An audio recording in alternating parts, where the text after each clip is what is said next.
Третата бустер доза на вакцина против COVID подобро ако е различна од првите две заради подобар имунолошки одговор на организмот, иако може да биде и од истата, објаснува за телевизија 24 професор доктор Лилјана Стефчева, имунолог со над 20 годишно искуство во САД, во областа на имуниот одговор кон вирусите и вирусните вакцини.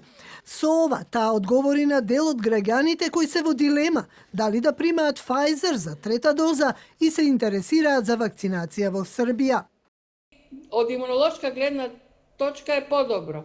Зошто? Затоа што првите две вакцини што сте ги примиле, вие сте направиле имун одговор не само на таа компонента што е важна, да речеме спајк протеинот, него сте направиле имун одговор и на се друго што содржи вакцината.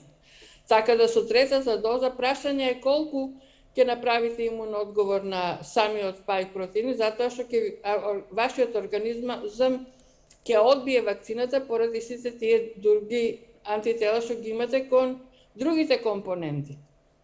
Сепак, доктор Стефчева вели, нејасно е зошто во Македонија се препорачува трета доза за сите, кога препораката е за луѓе над 60 години. Секако дека е потребна трета доза за луѓето што се над 60 години. Сушност, Светската здравствена организација пред некој ден излезе со соопштение, особено за луѓето кои што примаат кинески вакцини, значи што примиле Синофарм и Синовак, се покажа дека тие вакцини, заштитата од нив многу побрзо исчезнува и се препорачува трета доза за сите што се над 60 години.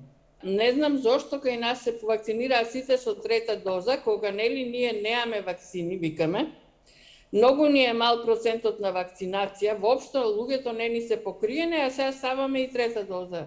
До сега трета доза примиле 43.376 граѓани. Интересот кај граѓаните за вакцинација со трета доза е многу поголем, отколку за прва и втора, кој опаѓа.